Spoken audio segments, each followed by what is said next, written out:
Fala pessoal, estamos começando mais um Papo Tech. Hoje, um convidado pela segunda vez. Eu já tive o prazer de conversar com o Taylor, que está hoje como CEO e CIO da Use, certo? Na época você tinha acabado de iniciar esse desafio. Obrigado por participar mais uma vez, Taylor. Obrigado aí vocês pelo convite, mais uma vez aqui com esse bate-papo tech, como sempre, muito bom. De verdade, fazem já quase 4 anos, né, Por que a aí. gente conversou, né, e de lá para cá muita coisa evoluiu, tanto para mim na carreira, na Use e também no mundo de tecnologia. Fantástico. Bater um papo aqui e se atualizar. Legal. Queria que você contasse um pouquinho do que você tem feito hoje na Use, no cargo de CEO, CIO, né, carregando aí esses chapéus de tecnologia, operações. Como é que está sendo esse desafio atualmente?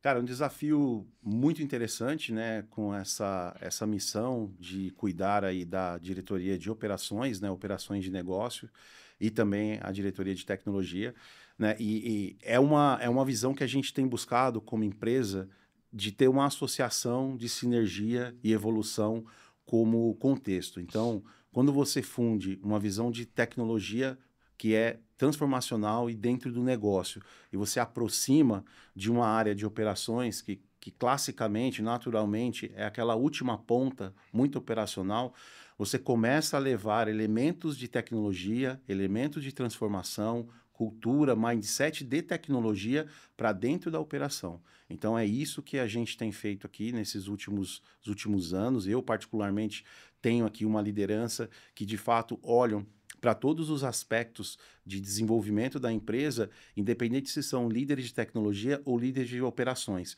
Eles têm que olhar para o mesmo caminho, tendo tecnologia como base para fomentar e estruturar a área de operações, assim como a área de operações tem que ter a visão, a centralidade do cliente para suportar o que ele precisa através de tecnologia. Então, essa combinação, essa fusão deu muito certo, a gente tem já bastantes resultados positivos utilizando tecnologia estratégica dentro da área de operações. Automatizações de sinistro, processo de fraude e por aí vai. Aproveitando que você comentou sobre a junção dessas duas frentes, o grande divisor de águas você acha que é o critério de sucesso para essas duas áreas? Como que você junta ambos no mesmo objetivo? Quando você olha a operação de tecnologia, e se você pensar uma operação de tecnologia moderna, você tem que ter algo que não para, né? A tecnologia ela é 24/7, ela tem que operar de forma mais autônoma, de forma escalável e de forma mais barata possível. Quando você olha para a área de operações de negócio, você consegue repetir essa mesma frase, não sendo tecnologia. Eu Uhum. preciso ser 24/7, eu preciso ser autônomo, eu também preciso ser barato. Um dos grandes base aqui, norteadores dessa estrutura, é quando você define os seus KPIs, e você define as suas métricas de negócio baseado em sustentabilidade, baseado em uso, baseado em continuidade de negócio, que vale tanto para tecnologia quanto para operações, né? Então, quando você tem essa visão que os indicadores da saúde de algo que tem que rodar 24 horas, você começa a ter sinergia, né? Então, exemplo, nós aqui, como o chapéu de tecnologia, tem um time que cuida da parte de operação de infraestrutura na cloud, né? A gente Uhum. é uma empresa 100% cloud, rodando na AWS há 9 anos. Então, eu tenho todos ali os KPIs, toda a parte de monitoração, toda a parte de entendimento, toda a parte de FinOps, acompanhar o desenvolvimento da empresa, a elasticidade da empresa em KPIs que fazem essa visão, tanto de crescimento de tecnologia e acompanhar aqui os pedidos de cliente. Na operação, eu tenho que ter essa mesma visão de KPIs, olhando para capilaridade de guinchos, por exemplo, rede de atendimento, assistências específicas para o produto de residência, assistência específica para o produto de automóvel, como é que eu consigo operar de forma mais automatizada, mas ao mesmo tempo humanizada. Então, por mais que a gente invista e tenha aqui iniciativas de inteligência artificial, processo de elaboração de desenvolvimento e conversa com o cliente, mas a gente precisa também ter uma visão humanizada, call centers e uma forma de aproximar. Os KPIs desse atendimento, a escalabilidade e a gestão disso são muito semelhantes. Então, quando a gente olha desse ponto de vista mais tático e estratégico, existe muita sinergia. Na base, tecnologia acaba servindo muito mais à área de operações por trazer novas formas, né, novos caminhos para que operações seja mais fluida. E da mesma forma, operações pensando mais digital, ela necessita de mais dados, ela necessita de mais informações para que ela se alimente e tenha sua velocidade aqui. Então, eu vejo que Legal. hoje os KPIs de saúde, tanto da tecnologia quanto das operações, eles se conversam bastante. Perfeito. Boa. Você vê como tecnologia sendo o meio, de fato, para que a operação aconteça e o negócio aconteça. E Taylor, você foi responsável também por uma área de relacionamento de clientes, né? Como que isso acaba conectando? Qual que é o tempero que isso dá hoje no dia a dia da operação e nas entregas? Como que você acha que isso pode agregar valor para o modelo? Hoje, o Customer Experience da empresa fica com a gente, ele fica dentro ali da área de operações. Ele é uma estrutura onde a gente tem que estar muito atento às necessidades do cliente. Aí, utilizando aqui de algumas técnicas, como ter ali uma visão de um problema e como levar isso em solução. Né? Então, isso é uma coisa que a gente fica muito próximo, né? A gente faz ali o famoso feedback loop, entendendo todas as necessidades, todas as dificuldades do cliente em tempo de operação, em tempo de acionamento, em tempo que algo aconteceu. Que a gente, se for pensar na vida da seguradora, o cliente, quando ele entra em contato, quando ele precisa utilizar o nosso serviço, ele não está numa situação boa. Uhum. Né? Aconteceu alguma coisa, tanto que a palavra é sinistro, né? Que é o nome Verdade. do acionamento ali dos clientes com as seguradoras. Então, em geral, o cliente não está numa posição ou está precisando de algo. E aqui é onde a humanização e essa questão da centralidade do cliente faz toda a diferença. Né? Então, com esse chapéu de olhar para esse cliente, a gente tem buscado ver os problemas, entender as necessidades e levar isso para um roadmap, para um backlog ou de tecnologia ou muitas vezes de processo, né? Para a gente ter esse ciclo cada vez mais fluido. Pensando no cenário Use, que é uma empresa que tem muita força e muita representatividade no segmento, no canal direto, né? No B2C, para a gente é super importante estarmos presente e entregando um autosserviço para o cliente. Então, a primeira missão é como é que o cliente ele encontra a sua necessidade no momento que ele tiver, na hora que ele quiser. Uma empresa mobile first desde o seu nascimento. Quando você olha para aquele cliente que pode ter um tipo de dificuldade ou pode não ser tão conectado assim, ele também é um cliente e eu tenho que atender ele do mesmo jeito. Então, aí vem a questão de um CX atento e preparado para olhar ele em vários aspectos, seja nas mídias sociais, seja numa questão de levar alguma sugestão ou mesmo ali no feedback de cada um dos atendimentos, né? Coberturas, assistências e afins. Legal. Eu queria conhecer um pouquinho mais e ver sua visão sobre engenharia de valor. O que é esse tema que tem rodado no mercado? Ponto bem interessante, é um tema que não é novo, né? Quando a gente fala de engenharia de valor, é um tema que nasceu ali nos anos 40, depois da Segunda Guerra, é uma disciplina criada ali pelo engenheiro da GE, justamente por conta da escassez, né? Então, pós-guerra, pós-Segunda Guerra, tinha muita dificuldade de encontrar insumos, materiais para se construir ali a linha de produção. Foi naquele momento que, engraçado que essa história começa com a construção de um interruptor.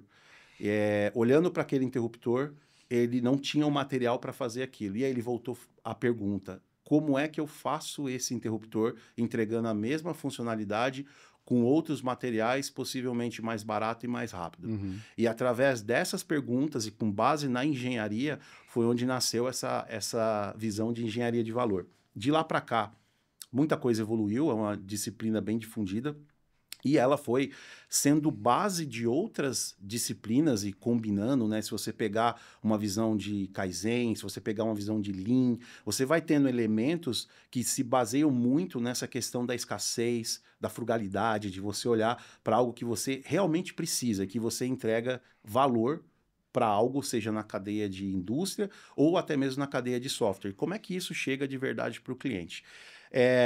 Na cadeia de software, na indústria de desenvolvimento de software, ela foi se adaptando, né? A própria estrutura das metodologias, de todos os processos que foram passados e combinando, desde o modelo waterfall, foi chegando com o ágil. Se você olhar o aspecto de cada uma delas, todas elas vão falar de alguma forma de eficiência ou mesmo de você ser o mais preciso possível.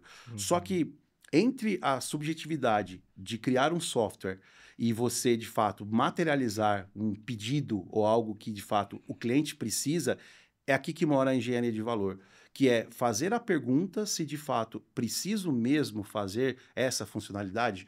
A fórmula básica do valor da engenharia de valor é funcionalidade dividido pelo custo. Então, quanto maior a funcionalidade e menor esse custo, é o que eu tenho ali, o meu denominante, para que eu tenha uma engenharia de valor de sucesso, né? E aí a gente, de fato, veio evoluindo, e a Uzi fez um passo, ano passado, criando uma área, uma estrutura que hoje faz a gestão das entregas de negócio, das entregas relevantes para a empresa através de metodologias da engenharia de valor. Legal. E a gente tem combinado um pouco dessa visão de o que eu tenho que construir, o que é mais prioritário para o meu negócio e como eu consigo entregar como software de forma ágil e sem fazer uma linha cadenciada, uma linha de produção remetendo ao modelo waterfall. Então a gente conseguiu criar um modelo, é uma área que fica para aqui com a minha, tem muita inteligência estratégica, ela fica num pilar onde ela recebe a visão dos demandantes, pedido, valor, ROI, VPL, e ao mesmo tempo ela é guiada por uma cabeça de finanças. E aí finanças, olha, qual é o retorno que isso vai trazer, qual é o custo de investimento para desenvolver isso e qual é o tempo que vai levar. E aí, nessa visão, você consegue ter parâmetros para te guiar em priorização. E aí, essa priorização ajuda a nortear o que entra na esteira de tecnologia. Quando entra na esteira de tecnologia, aí a gente tem um modelo de agilidade, por exemplo. Squads, times multidisciplinares, e atendendo aqui de uma forma. O upstream está mais, vamos dizer, projetizado, mas o downstream 100% em agilidade. Cara, que legal. E desse formato, o time de produtos, então, demanda o time de engenharia de valor, que depois entrega para o time de tecnologia? Exato. O time de produto ele acaba tendo um papel crucial e continua super importante, principalmente com o demandante e com o negócio. Então, você vê as pessoas de disciplina de produtos, Product Managers e os POs, muito mais buscando a visão do requisito e, de novo, da entrega de valor para aquela necessidade, independente de quem é o demandante da empresa, pode ser uma área de vendas, uma área de marketing, uma área de growth, uma área de operações, o quanto que isso precisa sair de uma visão de negócio e se materializar depois em software. Então, os POs e os PMs, eles ficam muito mais próximos dos BOs, nessa parte mais owner, ajudam ali na parte de desenho, escopo, especificação, e aí nós mantivemos cerimônias justamente para ter essa aproximação do time de tecnologia. A gente mantém as boas práticas como um processo de planning, como um processo de discover. Parte do que sai do time de produto, por exemplo, prototipagem, o desenho de UX e tudo mais, antes de chegar na tecnologia, há métodos e momentos e cerimônias para se co-criar. Então, isso ainda continua sendo bem próximo. O produto está mais próximo da questão do negócio, mas não ficou longe da tecnologia, que aí não tem como, né? O produto, quanto mais próximo, você tem uma cadeia de valor, né, cada vez mais assertiva. Eu contei aqui a história da Segunda Guerra Mundial, que faz muito tempo, parece uma coisa arcaica, mas não sei se vocês já tiveram a oportunidade de ler a biografia do Elon Musk. Muito dos elementos que ele fez ao longo da carreira, ao longo da criação das empresas deles, é puramente engenharia de valor, né? Uma das histórias que ele conta no livro é com relação ao aço que revestia o foguete. A NASA utilizava um produto X de bilhões de dólares para chegar naquilo. E ele se questionando por que tem que ser aquilo, qual a razão de ser aquele tipo de material, quanto tempo demora para fazer aquele material. Ele desenvolveu uma forma de proteger os foguetes usando aço inox modificado, mas muito mais barato e muito mais rápido. Isso é engenharia de valor. É você olhar justamente para a funcionalidade final, como é que eu entrego isso mais rápido e mais barato. Se você colocar isso numa escala de desenvolvimento, você tem um processo fluido e mais assertivo. Não que elimine, por exemplo, MVPs. Né? Se a gente pensar aqui que tudo for passar por um processo denso, pode se transformar em algo moroso. E aí, eu ia perguntar justamente isso. Como você encaixa experimentação nisso? Exato. A gente acaba tendo um processo moroso. Assim, precisa ter uma visão de como que eu dou agilidade nesse processo de criação. Lá na empresa a gente tem um modelo que nós temos algumas cestas de tipo de iniciativas. E aí, percentuais do tempo acabam sendo espaçados, por exemplo, para entradas de MVPs ou de POCs e tudo mais. A gente, por exemplo, não parou de continuar inovando através da experimentação. Uma analogia que eu poderia fazer aqui é um MVP, ele é como se fosse um caçador de tesouro.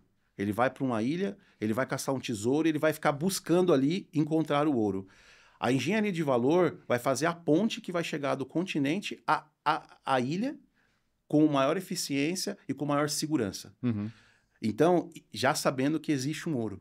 Já não é tão chute. Já não é tão chute. Então, se a gente fosse fazer essa analogia, o MVP é o descobridor e o engenheiro, justamente da ponte, vem aqui da engenharia de valor. E aí você consegue coexistir para uma coisa não eliminar a outra, né? A descoberta, ela vai ter erro, ela vai ter acerto e ela vai ter também ali uma taxa de não sucesso.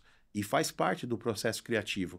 Agora, o quanto que a gente já sabe que eu preciso entregar algo relevante para o meu cliente e não necessariamente eu estou fazendo as perguntas certas para que eu não caia na taxa de erro, né?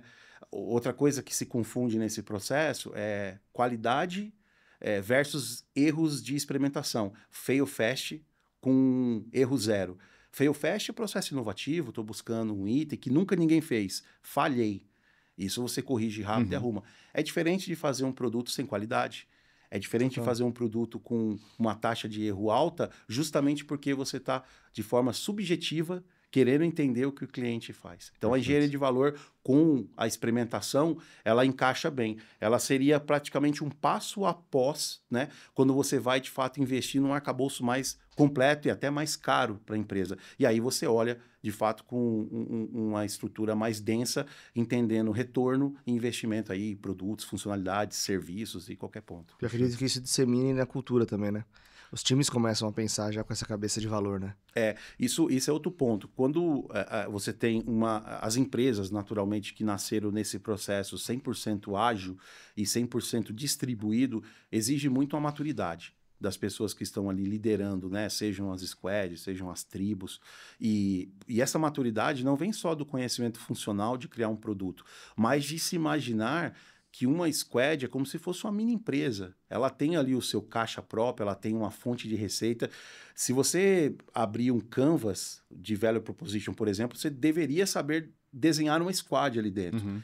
Toda unidade de trabalho tem que ter a sua fonte de receita, para onde vão as suas despesas, quem são as pessoas que eu trabalho, quem é que eu atendo como cliente, quais são os meus KPIs de sucesso. Então, quando você olha isso na visão de cultura, que não é tão estruturado e maduro, há sim muito desperdício, porque você passa pelo excesso de experimentação. E você fica o tempo todo, de certa forma subjetiva, tentando acertar um alvo. E aí, de fato, você acaba tendo ali uma visão de cultura que não começa a olhar pelo resultado tangível do que eu estou construindo, mas só a experimentação. Então, essa calibragem aqui, ela é super necessária, né? Perfeito. Maravilha. E acredito que, agora que o modelo está rodando, maravilhoso, né? Mas eu acredito que tenha sido bem exaustivo, né? Deve ter tido suas complexidades em relação à implementação do modelo. O que você pode trazer, compartilhar com a gente de aprendizados nessa jornada? Nós estamos aqui... Ano passado, a gente rodou esse modelo numa V0.1 para a gente entender como que seria. E a gente começou, de fato, a colocar ele agora em prática em janeiro desse ano. Estamos aí com 6 meses. É um bom tempo para a gente olhar um breakpoint aqui de avaliação e tudo mais. O principal desafio, de verdade, foi a questão de cultura, né? Porque quando você vem de uma estrutura totalmente ágil, descentralizada, a partir do momento que você começa a ser mais dono do backlog pela entrega de valor estratégico alinhado pelo board da companhia, muda a forma como as pessoas entendem o que é autonomia para fazer aquilo que eu preciso, né? Então, isso há, de fato, um choque de cultura.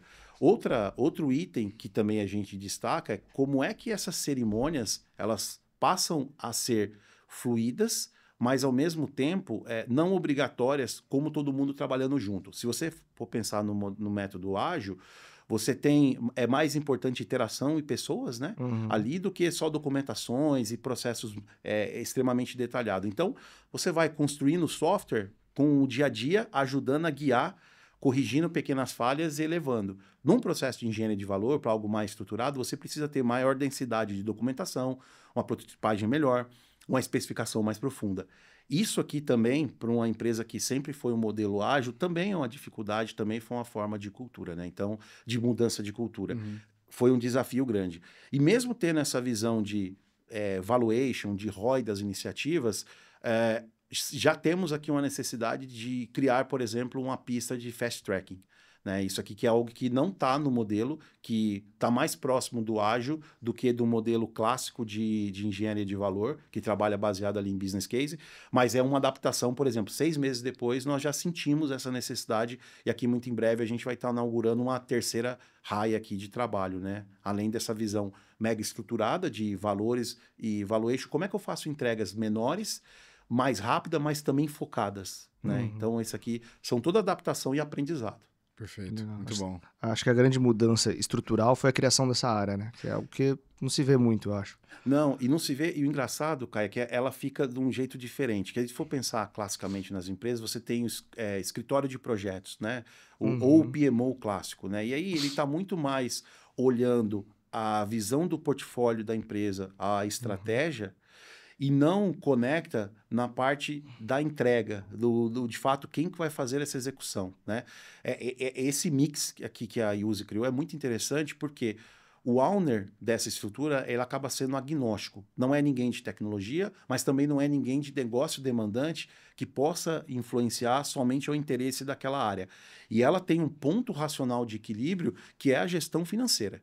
E ela consegue, de certa forma, olhar para quem está pedindo, enxergar de fato, junto com o demandante, o valor que aquilo entrega, aquilo que vai trazer de retorno, e ao mesmo tempo estar hiperconectado com a área de tecnologia para saber o custo, o tempo de desenvolvimento e quanto isso retorna de valor. Então, essa combinação de um PMO, que não deixa de ser conectado com a estratégia, mas com a cabeça de finance, foi uma combinação muito interessante. E ela é bem diferente mesmo.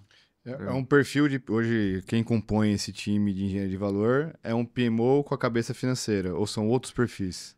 Tem as duas pessoas, elas também se conectam e se ajudam. Por exemplo, uma das líderes desse PMO era uma gerente de tecnologia, estava comigo aqui há algum bom tempo, era a nossa gerente de governança, que conhece muito do processo de desenvolvimento de software. Né? E aí ela foi para a área de engenharia de valor, que foi recém-fundada, justamente para ajudar nessa fluidez, entendendo o processo de tecnologia para a engenharia de valor. E a Auner, né, que é a minha par, que criou essa área, é uma pessoa de finanças. Então, essa combinação aqui, ela vai coexistindo, né? Perfeito. Pessoas de projeto, pessoas de finança, mas com pessoas que já têm ali alguma bagagem, vivência de tecnologia. Né? Legal, muito bom. Acho que tem um ponto importante para a gente comentar, que é sobre... Queria passar também sobre carreira. Né? Você fez toda a jornada ali, né? Numa área de tecnologia até uma posição de executivo. Falando um pouquinho de carreira, como é que você acha que é possível se preparar para sentar nessa cadeira de executivo, Taylor? Olha, é uma ótima pergunta. O que eu tenho, que para mim a carreira funcionou muito bem e que eu entendo que para todo mundo faz total sentido, é que as pessoas descubram, primeiramente, qual que é a sua âncora, né? Qual que é a sua real fortaleza, o que é que de fato você faz a diferença, você entrega com paixão, entrega com vontade e é o que te motiva a fazer algo. Aquilo que te motiva a fazer algo como vocação é onde você deve investir, porque você faz com prazer, você não faz como obrigação, né? E quando você investe em algo que você tem real vontade de criar, evoluir, crescer, a sua carreira naturalmente vai avançar aqui dentro seja uma carreira Y mais técnica, seja uma carreira mais de gestão, ela vai naturalmente chegar aí aos patamares mais altos. Eu, particularmente, sempre fui uma pessoa, eu sou um profissional de tecnologia de 27 anos já de trabalho profissional, sempre fui da área de desenvolvimento de software, né? Comecei a desenvolver software profissionalmente E em 1998, eu tinha 13 anos de idade e com 16 anos eu estava emancipado com empresa aberta, né? O que seria uma startup. Lá na época não tinha esse nome, né? Em 99, 2000. Então, eu sempre tive a questão de engenharia de software, depois de arquitetura, e acompanhar as tendências, as evoluções das tecnologias ao longo das décadas, né? Então, para mim, essa sempre foi a minha fortaleza. Em um determinado momento da minha carreira, eu fui muito especialista, eu pude contribuir com muito código avançado, com coisas bem complexas e que, de fato, eu adorava e continuo adorando, por que não? Mas já não fazem mais parte do meu dia a dia, né? E aí teve uma fase da minha carreira que eu olhei para ela e eu tive que tomar uma decisão. Vou para uma carreira Y, mais especialista, ou vou para uma carreira de gestão. E eu já tinha ali descoberto, já tinha uma vocação de fazer entregas, sentir felicidades pelo resultado das pessoas através de tecnologias. E aí foi quando eu comecei a avançar nessa visão de gestão. E aí a função executiva veio como uma consequência de cada vez mais liderar times, de liderar líderes de líderes, e aí tem uma visão mais de estrutura e cultura. A gente se prepara ao longo do caminho, né? Então, a jornada ela está sempre em constante evolução. Eu brinco que as coisas não ficam mais fáceis, você que fica mais forte. E é nessa visão de carreira que o executivo e quem quer buscar tem que avançar. Mas para que você fique mais forte, você não vai conseguir ser o mais forte fazendo aquilo que você não gosta. Se você estiver fazendo aquilo que você não gosta, você não vai chegar no lugar que você almeja. Então, é descobrir isso e seguir em frente. É exponencializar o que você faz bem, o que você gosta de fazer, né? Exatamente. Perfeito, perfeito. E até conectando, então, toda essa sua experiência com o que a gente estava falando da entrega, da engenharia de valor, etc., como que vocês avaliam o sucesso das iniciativas? Esse é um ótimo ponto e que quando você vem de um processo de experimentação, muitas vezes a experimentação é só funcionar. Parou no ar, está funcionando, não está gerando erro, está entrega, está valendo. Na engenharia de valor não pode ser assim. Então, dentro do processo de abrir uma iniciativa que vai passar pelo esse modelo, pelas variáveis de engenharia de valor, já tem na partida quais são os KPIs de sucesso. Então, você, obrigatoriamente, o demandante, seja a área que for, ele já precisa declarar o retorno, se for um retorno financeiro, por exemplo, que não necessariamente só precisa ser retorno financeiro, pode ser uma iniciativa de experiência de usuário, pode ser uma iniciativa de fluidez, pode ser uma iniciativa de outros aspectos, né? De inovação. Qual que é o retorno de sucesso? A partir do momento que você declara esse retorno de sucesso, qual é o KPI, qual é a métrica e como eu acompanho o resultado após a implementação. Então, isso já vem na partida junto com a abertura da iniciativa. E aqui há uma validação se é factível medir, se aquele dado de fato é real, se de fato vai chegar naquele retorno. A partir do momento que a gente entregou a iniciativa, a funcionalidade está no ar, no dia 1 começa a valer o KPI que foi combinado lá no dia 0. E aí é onde a gente tem uma métrica e aí tem um acompanhamento. Hoje a gente faz um acompanhamento mês a mês de todas as iniciativas e aí plota numa matriz que, olha, essa iniciativa projetou trazer um retorno, por exemplo, financeiro de X em tanto tempo. Nós estamos em Y, trouxe quanto até agora? Essa proporcionalidade está maior ou está menor? Estamos em prejuízos ou estamos em ganhos? E isso vem um acompanhamento contínuo, né? Então, essa é uma forma de você mensurar valor, principalmente já combinando a forma de medir o resultado lá no início, lá no começo da abertura desse processo. E aqui vem uma boa prática, né? Você está olhando, aquele resultado de fato não chegou ou está gerando prejuízo, tomadas de decisões. Melhora, tira do ar, reduz, incrementa, e é por isso que faz sentido você olhar os indicadores de negócio e aí também os indicadores de tecnologia. Se tratando de software, né, muitas vezes o produto vai para o ar, né, o software vai para o ar, ele também gera gastos a mais ou não previstos, ou não suporta escala. Como é que você, de fato, mede isso nessa combinação de resultado de valor? Que o resultado de valor também, a tecnologia faz parte desse incremento, seja o desenvolvimento, seja a manutenção, né? O custo para manter aquilo tem que ser o mais barato possível. De novo, princípio da engenharia do valor. E essa métrica ela tem que estar conectada, né? Então, é uma forma que a gente acompanha mensalmente todas as iniciativas. Perfeito. Uma curiosidade, existe um comitê que avalia, de fato, essas iniciativas? Essa vai, essa não vai? Existe um comitê, e aí é um ponto que também é uma briga eterna. Vocês são, assim como eu, do mercado de tecnologia, de software. Qual é a prioridade? Né? Essa é a briga eterna. Subjetivo, né? É subjetivo. Diferente, a minha prioridade da sua, do fulano. Exato. Tem que... E quando você olha em visões de silo, todo mundo tem razão. Cada um dos seus demandantes, eles têm razão, e a razão dele é aquela primeira iniciativa. Quando você olha para o time de tecnologia, ele tem 10 prioridades, e todas são prioritárias, muitas vezes para a empresa, e todas estão conectadas ao negócio. Mas qual delas vai primeiro, sendo que a capacidade sempre vai ser limitada, né? Hoje a gente, nessa matriz entre variáveis de negócio, variáveis do que é iniciar um projeto baseado no valor e retorno, e a cesta de distribuição, se é algo mais de experimentação POC, se é algo que vai trazer de incremento de faturamento, se é algo que é para reduzir despesa.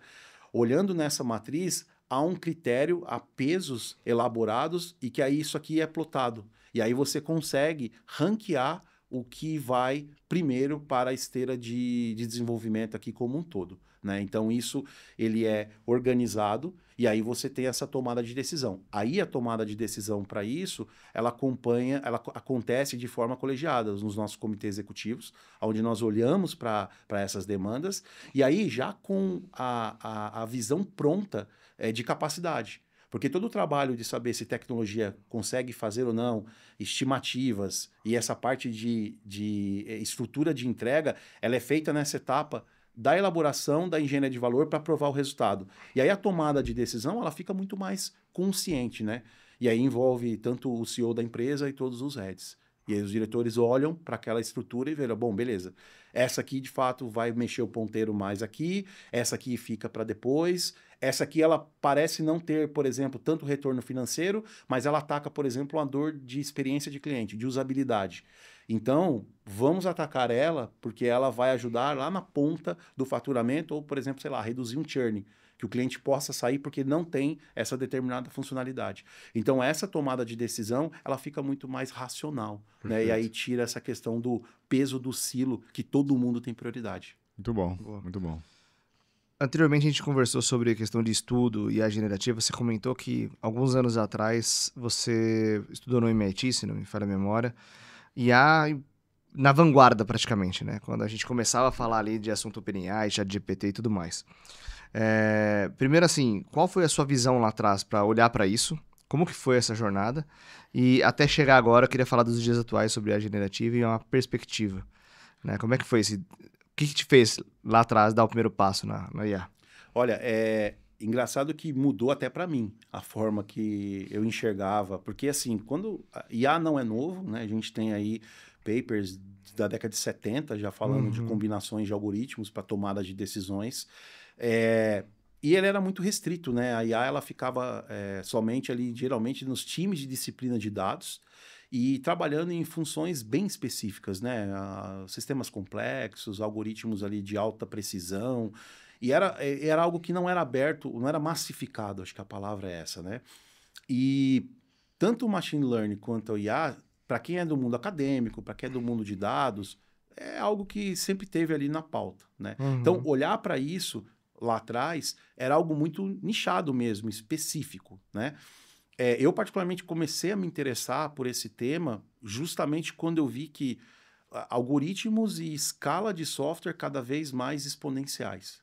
E que em algum momento a forma que os algoritmos se conectavam, elas precisariam de uma outra visão, de uma outra precisão para tomadas de decisão, que até então a gente imaginava que era isso, né? Quando eu pude estudar no MIT, eu fiz um módulo de IA com machine learning, mas foi aquela questão mais raiz mesmo, entendendo algoritmos, entendendo formas de cálculos, modelos de clusterização, como é que você organiza, estrutura, seleciona. Então, isso é a base que a gente tem hoje de machine learning IA para tomada de decisão até então específica. Com a chegada e o que foi possível ser feito ali, a gente, né, tem que reconhecer que o ChatGPT abriu essa porta, né? Foi de fato essa massificação do que é IA, mudou totalmente a forma que a gente lidar com essa tecnologia, né? Então, eu particularmente acompanhei a visão mais acadêmica, mais científica, de laboratório, e de fato fui surpreendido quando eu vi essa IA generativa chegando ao ponto de uma facilidade do usuário final, não mais restrito ali ao especialista, ao cientista de dados. Então, essa visão aqui, de fato, é uma disrupção. Acho que aqui a gente tem que reconhecer marcos, né, de quando as coisas quebram e iniciam novas eras, né? A gente fala disso muito quando veio o iPhone, né, com a primeira versão, né, que de fato quebrou o mercado. E vocês percebam, a gente sabe, de lá para cá, nada mudou tão substancialmente que nenhuma tela com interface touch muda conceitualmente do que foi criado na primeira versão do produto. Sim. E o que a gente está vendo na IA hoje é justamente isso. Então, esse paradigma que a OpenAI criou e, de fato, abriu, ele startou um novo marco. É uma nova revolução, né? Exatamente. Agora, a partir disso, que bom, né? Que vieram muitas empresas, muitas ideias, muitas tecnologias e tecnologias que estão levando isso aqui para várias camadas, né? Está acontecendo uma democratização da tecnologia através de algo que era super específico, né? A democratização da mobilidade, né? Ela passou ali com a questão do celular. E hoje a gente está tendo a democratização desse uso da inteligência artificial com essa massificação, com essa facilidade de N produtos. E aí daqui para frente a gente vai ter muita coisa para fazer ainda. Legal. Acho que tiveram alguns marcos, né? Teve o mobile, que você comentou. Nuvem foi uma outra disrupção. Ótimo ponto, verdade. Principalmente para a galera mais tech ali, né? Que para o usuário final ele sabe que está em algum lugar, né? Nuvem e tal. E agora IA, acho que concordo contigo. Esses são marcos que a gente tem que considerar mesmo. O próximo salto, né, que a gente já sabe que vai acontecer, que ainda está no estágio da IA dos anos 90, é a computação quântica, né? Que é assim, essa agora já está um pouco mais falada, difundida, mas ela não está no nível ainda de ser as a service, do jeito que está acontecendo com a IA, né? Então, quando isso acontecer e aí essa tecnologia ficar mais barata, ficar menos complexa, mais acessível, também vamos ter aí um próximo salto na parte de processamento. Muita coisa vai mudar. Muita coisa vai mudar e a gente acredita para melhor, né? Principalmente pensando em eficiência, né? E aí a gente vai ter ali um outro marco para descobrir lá na frente. Pelo menos aí entra um pouco de achismo, na minha visão vai ser uma parada meio surreal, assim, o que ela vai destravar e vai desbloquear. Acho que a gente vai alcançar outros patamares ainda.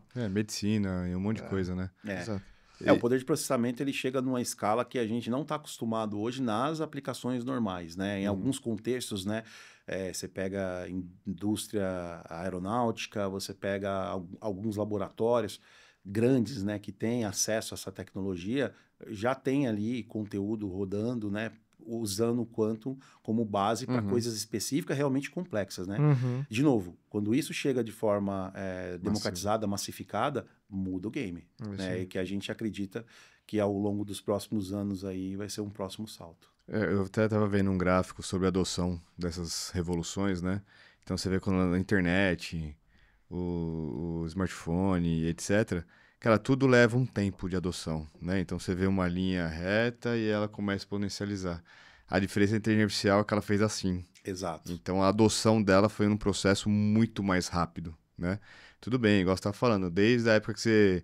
Há quantos anos você foi para o MIT fazer... Já tem 4 anos já. Então assim, lá se discutia sobre o machine learning, né? O básico. Então, você vê que a adoção massiva e exponencial com uma generativa é um negócio em espaço de tempo muito curto. As coisas estão acontecendo de uma forma muito rápida, né? O primeiro conteúdo que eu fiz, assim, público, palestra, com IA generativa, foi em 2023 já. Eu estava ali experimentando, que era novidade, fazer fotos, né, criar imagem através de um prompt. Era incrível isso aí em 2022, 2023, assim, e estava todo mundo abismado, né? E eu lembro que eu fiz um conteúdo, até na própria Use, uma palestra de inovação, conectando a evolução do mercado de seguros versus as inovações acontecendo ao longo do tempo, né? E aí você vê, a gente estava ali, naquela época que eu fiz esse conteúdo, estava bem clássico, era o Vision Pro, o óculos da Apple, né? E a questão da IA generativa. Você vê que o óculos tá lá, a gente não tem falado tanto, talvez aí, não sei nem se vai ser continuado ao longo do tempo, né? E aí você vê que a IA realmente deu esse boom. Eu precisei refazer essa palestra em outro contexto 1 ano depois. E aí eu fui me atualizar os slides. peguei os mesmos prompts, pedi para gerar as mesmas imagens. Já vieram outra coisa. Outra qualidade, né? Outra qualidade. Agora, se eu for refazer essa palestra, eu já vou estar fazendo vídeo, a gente vai estar, por exemplo, criando música, você vai estar em outro contexto, já que 2 anos atrás era inimaginável. Né? Então foi, de fato, ali exponencial mesmo. Total. E, Taylor, como é que você enxerga esse potencial numa esteira de desenvolvimento de software mesmo?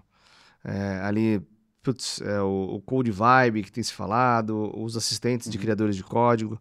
Como é que você tem visto esse movimento? Você acha que é positivo? Você já testou alguma coisa? Como é que tá isso?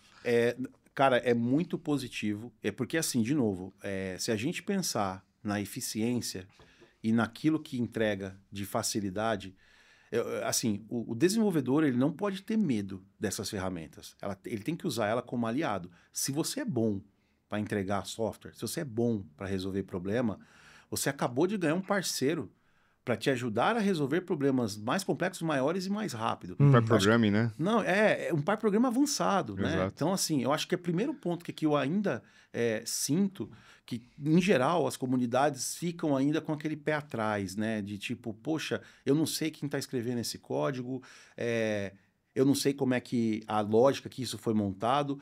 Mas se a gente for pensar aqui numa visão de escala de software, por exemplo, você entrou em qualquer empresa, você vai encontrar um repositório com fonte. Muito raro você encontrar o criador daquele código. Você saber quem foi que fez aquilo. Então, já é algum desconhecido que pensou em algo para fazer um software. Qual que é a diferença se você tem hoje uma IA que também gera um código, só que ainda te documenta? Exato. Daqui a um tempo, esse código vai ser tão desconhecido para o próximo programador quanto esse que você acabou de assumir no repositório do Git. Então, acho que é essa mentalidade que os desenvolvedores, os engenheiros de software têm que olhar. É meu novo cinturão do Batman. E o que eu faço aqui para eu poder ser mais rápido? Com relação aos geradores de códigos, eu venho acompanhando também desde as primeiras versões, né? O Code Whisper da AWS, o Copilot naturalmente ali do Microsoft, GitHub, né? E que de fato ali eles já entregam e tem ali algum ponto de aceleração já há um tempo, né? Tem um ponto de atenção também, que aí fica para todas as empresas como um todo, que não é 100% do tempo que o desenvolvedor está programando. Se você olhar um mês útil de um desenvolvedor, ele tem uma série de cerimônias que vão ali consumindo o tempo dele de programação em específico. Então, a aceleração, ela vai pegar nesse pedaço. Outras ferramentas de IA podem te ajudar nesse outro contexto de entendimento, de planning, de discovery, de arquitetura, etc. A parte de código você consegue acelerar com ferramentas, né? E aqui você tem já algumas opções.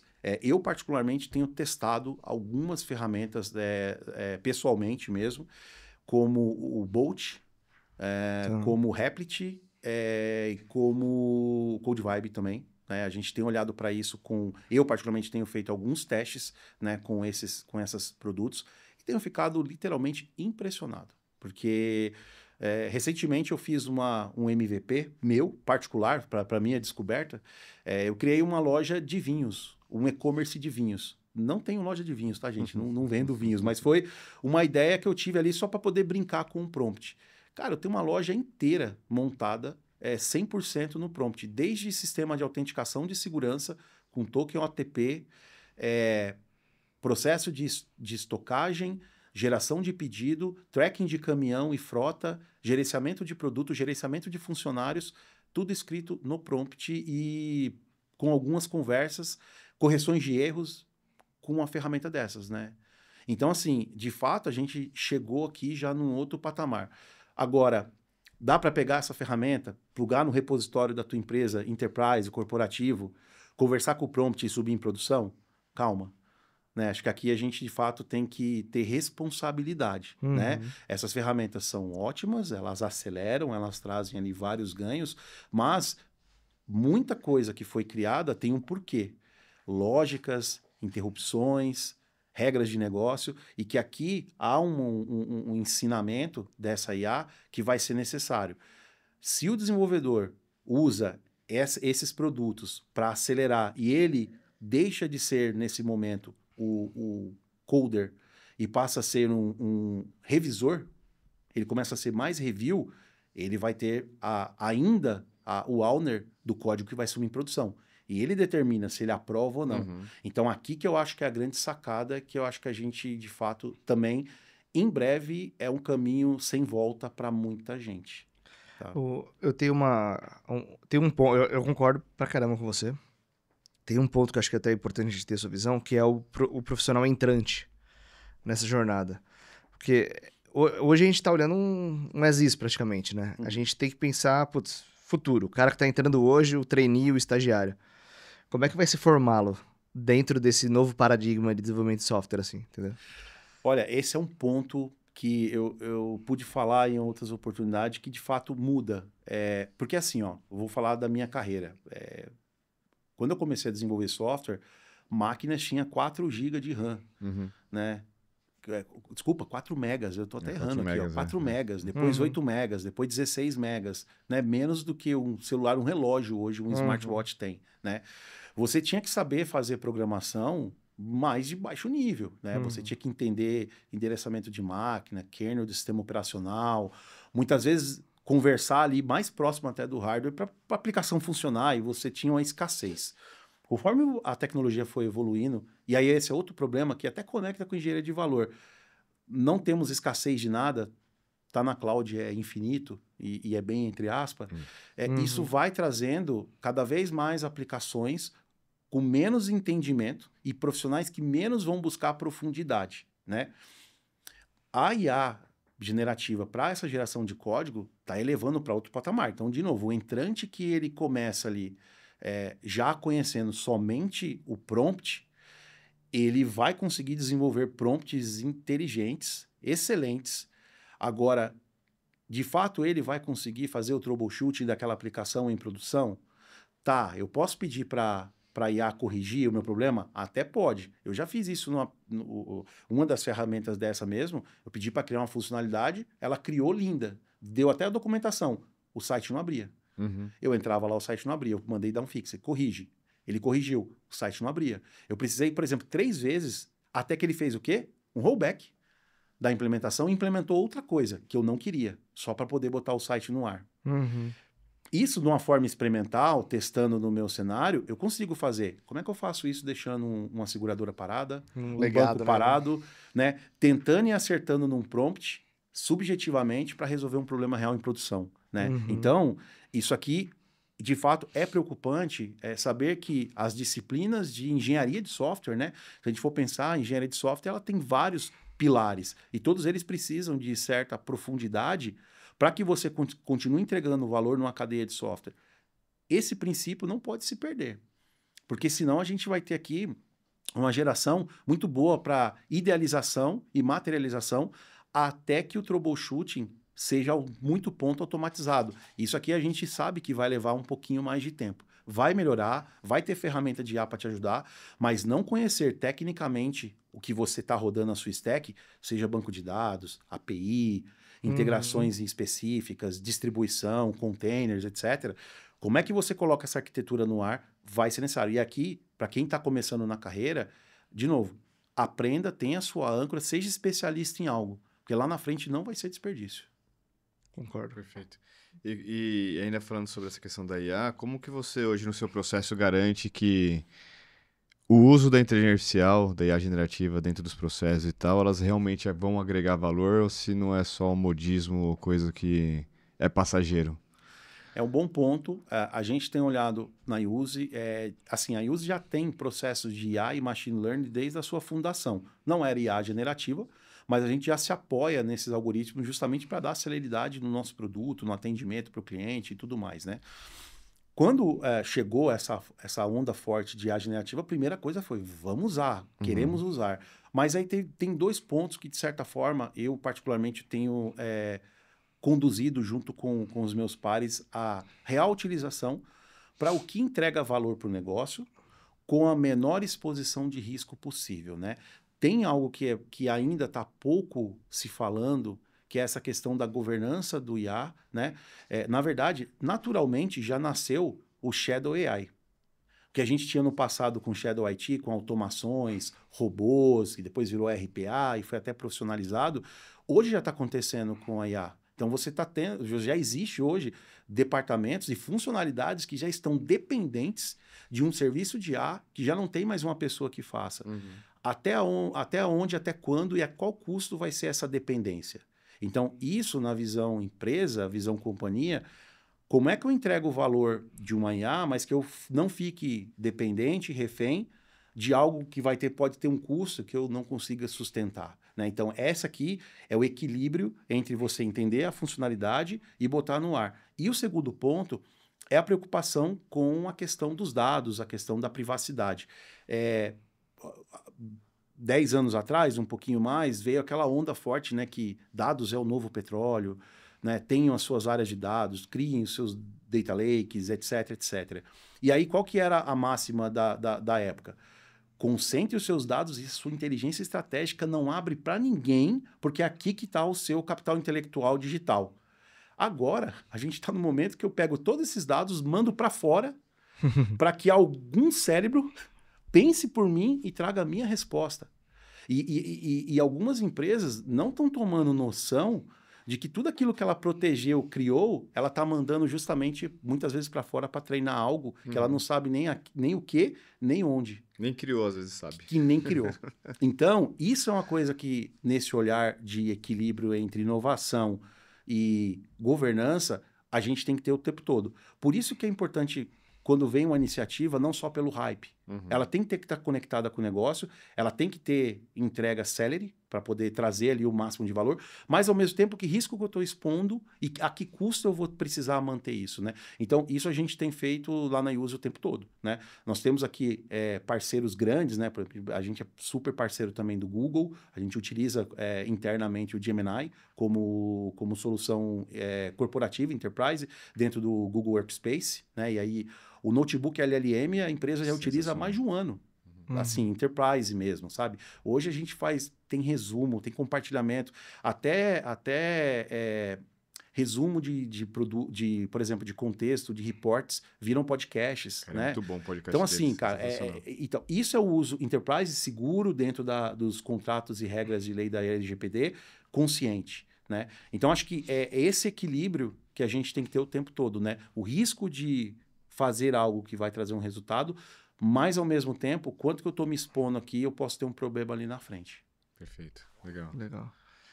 Muito bom, muito bom. E eu acho que pra gente fechar, Taylor, qual é a dica você daria para alguém, para uma empresa, um executivo ali que se interessa por essa questão da engenharia de valor e gostaria de sair do modelo de engenharia de escopo, onde você vai buscar sua funcionalidade e tal? Qual dica você daria para que essas pessoas consigam dar esse passo buscando essa engenharia de valor?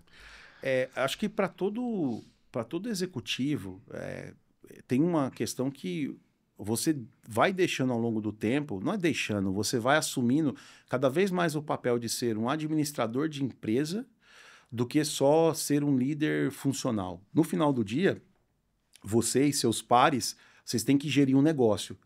E tecnologia também é um negócio. Você tem que gerir mais do ponto de vista financeiro, do ponto de vista estratégico. E principalmente, quando você está numa mesa onde você tem pessoas que são de disciplinas diferentes, você tem um CMO, que é de marketing, um de RH, uma pessoa, às vezes, de operações, uma pessoa de jurídico. Como é que elas entendem a língua da tecnologia? Nosso linguajar não é fácil, nosso tipo de trabalho ele é complexo. A única forma de você equalizar esse seu linguajar é na linguagem do resultado. É na linguagem da entrega e muitas vezes no resultado financeiro, né? Então, para quem tem que olhar para isso, é começar a olhar qual de fato é o real valor que a tua estrutura, não necessariamente tecnologia, que a tua gestão executiva entrega dentro da cadeia da empresa, como é que a engenharia de valor também pode te auxiliar a ter as melhores tomadas de decisões, a saber pedir melhor, a saber olhar melhor para a entrega de funcionalidades e com o menor tempo e custo possível. O executivo ele tem que, de fato, olhar para essa gestão da empresa, obviamente, num patamar maior, mas sempre com esse foco no resultado. independente da disciplina, independente da vertical que ele está ali fazendo a direção, né? Sendo um dirigente responsável. Então, olhar para a engenharia de valor para isso aqui é encaixar o contexto simbólico do que é a metodologia dentro da sua disciplina e olhar principalmente para o resultado. E aqui vale para qualquer um, seja tecnologia, operações, RH, jurídico, marketing. Porque assim, no final do dia, eu brinco que eu falo que nós não somos pares, nós somos sócios de um negócio. Né? Então, para esse negócio dar certo, nós precisamos um dos outros. E a linguagem para a gente convergir tem que ser o resultado. Então, qual que é a melhor maneira de a gente se entender? Qual que é a melhor maneira da gente priorizar? Qual que é a melhor maneira da gente investir no nosso negócio? Então, eu vejo com muito bons olhos o entendimento dessa disciplina aplicado aqui numa visão mais corporativa, né? E depois descer para os demais estruturas e time para que seja ali uma boa cultura, né? Perfeito. Muito bom. Bom, Taylor, obrigado mais uma vez por participar. Acho que daria pra gente marcar mais umas 10 vezes aí, tem muito conteúdo. Cara, enxugou bastante aqui, carreira brilhante, parabéns. E, cara, tamo aí, vamos criando mais conteúdo pro mercado de tecnologia. Espero ter você com a gente nos próximos outros podcasts, eventos e tudo mais. Mais uma vez, obrigado. Em nome da Maito e do Papo Tech. Eu que agradeço aí o convite, mais uma vez com vocês. Parabéns pelo projeto. Esse projeto ele já vem acontecendo há alguns anos. Eu também sou uma pessoa que acompanha o conteúdo de vocês. Vocês trazem aqui conteúdos bem relevantes para o mercado de tecnologia. E contem aí comigo, contem com a User Seguros aí para participar de outras temporadas com vocês. Show de bola. Obrigado, Valeu. Taylor. Obrigado, valeu. Valeu.